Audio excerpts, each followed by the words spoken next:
O Murilo Vieralino dá uma boa tarde Santo Amaro, da Imperatriz Santa Catarina, e pergunta: Professor Cláudio, poderia responder o porquê de muita gente ainda perder tempo e energia com notícias falsas virtualmente? Ah, sim. É o que eu falei, Murilo. Antes de estar, boa tarde, aí, é uma honra ter você aqui, você e sua dupla aí, parabéns.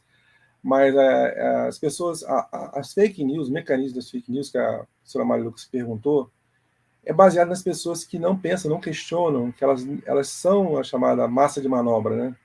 Então, essas notícias falsas, fora que dá trabalho, viu, Murilo? Dá trabalho. Até os próprios jornalistas, eles são muitas vezes engabelados por essa. Porque elas são sofisticadas, elas são calculadas, elas são pensadas. Meu verbete que eu vou defender na terça-feira, eu vou estar falando disso. Tem uns papas que são especialistas em fazer fake news, então não é uma coisa tão fácil assim de você sair, porque é como eu falei anteriormente, hoje a gente tem a praça virtual, as pessoas vivem o mundo virtual e o mundo real está muito em baixa, né? O mundo das realidades do contato, está todo mundo vivendo a questão das redes sociais. Então é um boom, a gente está vivendo um boom das redes sociais, das mídias, as pessoas estão cada vez mais, pessoas que não entravam nas redes sociais, não usavam computadores, estão acessando, e as pessoas estão muito carentes. Nunca as pessoas estiveram tão carentes. A gente vê tanta liberdade de expressão, tanta liberdade sexual, e as pessoas estão carentes. Por quê? Porque as pessoas se apegam à forma, elas pegam as cópias, os simulacros, elas não querem compromisso. As pessoas não querem coisas sérias. Então, aí, quando a pessoa opta por essa questão de ser uma pessoa mais devaneante, uma pessoa, como tem aqui no livro da professora Neida, né? Ela vive acima da dispersão consciencial, né? As pessoas estão muito nessa, Murilo. As pessoas vivem a dispersão e acham que isso é legal. Elas acham que é legal você ficar livre, né? Por isso eu questiono a questão da liberdade. A liberdade é você ter um planejamento. Amanhã eu vou fazer, essa semana que vai começar agora, a segunda, na terça, na quarta, na quinta, tem uma agenda, e aí eu posso cancelar um evento. Isso é liberdade, tá? Não é você chegar e falar, vou na aba vou com o vento deixa a vida me levar. Não, a liberdade diz respeito a você poder ter um planejamento e cumprir, porque se você também não faz voo cego, você não tem liberdade, você tem que fazer um planejamento. O ano novo eu vou passar nesse local, vou gastar tanto, vou calcular tanto. Isso é liberdade. E as pessoas não, as pessoas querem não ter agenda vazia. É vida sem sentido, está à disposição. O que acontece? A credibilidade da pessoa cai, a pessoa não tem valor nem para ela mesma. O que você está fazendo? Não sei, estou aí, estou na pista. Né? Então, essa condição é que leva as pessoas a serem mais vulneráveis às mentiras, às notícias falsas, aos relacionamentos falsos, à vulgaridade e também aos discursos de ódio, à retórica do ódio, e aos grupos que se apropriam, então, que já estão querendo militontos, né? Já estão querendo militontos, e aí as pessoas vão querer os militontos e aí vão arrebanhar você com as emoções, procurando mexer com as suas emoções. Gostei do Militontos. O Murilo Vieralino também pergunta: quais são as principais dicas para a priorização da informação prioritária no online? Então, a gente tem material, no online realmente difícil. Você tem que procurar canais que têm uma linha editorial definida clara, né? Uma linha editorial clara, né? Que você saiba, não, esse grupo está ligado a esse grupo, porque não existe isenção total. Isso é uma mentira, não existe isenção total. Essa fundação está ligada à universidade tal. Esse grupo está ligado ao grupo empresarial tal. Isso é a credibilidade. Agora, a informação prioritária. A gente tem a questão também dos segmentos, né?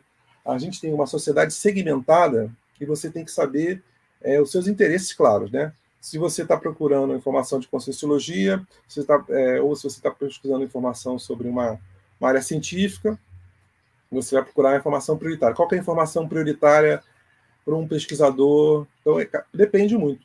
Para mim, a informação prioritária pode ser diferente da sua. É claro que essa informação prioritária, quando a gente fala, e a gente está aí no material, verdade prioritária, é com credibilidade. Mas a informação prioritária tem a ver com transparência, clareza, concisão, detalhamento também. Quando você tem um órgão, por exemplo, dedicado a uma área, por exemplo, a gente tem a Conscienciologia, mas a gente tem instituições voltadas para temas, assim, institutos de pesquisa. Você vai ter ali, em cada instituto de pesquisa, as informações prioritárias. Tem um exemplo, por exemplo, um infográfico, o professor Valdo falava da infografia, ela tem também a informação mais clara, mais esclarecida. A essência, o principal, para você já ir direto. Então, isso facilita não só a usabilidade, mas também a questão da gente poder se informar. A gente não perde tempo. Mas o que as mídias e que as empresas fazem de forma sofisticada? Ela pega as informações prioritárias e elas escondem, né? Elas escondem. Então, a gente tem que bater parabéns, tem que prestigiar essas instituições que colocam a informação prioritária, clara, transparente, como a Conscienciologia faz. Ela não tem nada a esconder. E ela também não impõe. Ela fala, se querem seguir Conscienciologia, chega mais. Não quer? Por favor, esqueça, né? Pode esquecer que não tem problema. A gente não quer fazer cabeça de ninguém, não quer fazer lavagem cerebral, não quer fazer o brainwashing, né? Então, a Conscienciologia, quanto mais a instituição tiver essa postura de liberdade, de pensamento, de questionamento, por exemplo, uma instituição, não fazendo crítica a nenhuma instituição mística, não, mas uma instituição que reprime, ou um site, ou um canal que reprime o questionamento, não, aqui não tem pesquisa, aqui não pode perguntar. Essas pessoas são inquestionáveis, essas pessoas são mitos, essas pessoas não podem não têm defeitos. Ou então, essas nossas ideias não têm defeito, nossas ideias são perfeitas. Aí você já fica ligado, né? Porque é um cavalo de guerra. A pessoa usa aquilo para alavancar e fazer a sua cabeça. O principal, então, é isso, é a gente poder questionar sempre. Essa é a principal dica, a descrenciologia, que permeia esse contraponto, e a informação prioritária, quanto mais concisa, mais clara, melhor. Se a empresa começa a criar um labirinto, né, cria um labirinto para você ter informação, reclame, coloque, denuncie, porque você perde horas e horas e horas naquilo e não consegue acessar a informação prioritária, a essência. Então você tem que reclamar, por um lado, né, reclamar de forma cosmoética, de forma educada, e, mais sério que reclamar, é parabenizar as instituições que são cristalinas, transparentes e leais ao cliente ou no caso da gestão pública, aquelas empresas, aquelas instituições públicas também, que elas dão acesso aos dados. Né? Existe uma lei disso, né? Que a gente tem direito ao acesso aos dados, à transparência.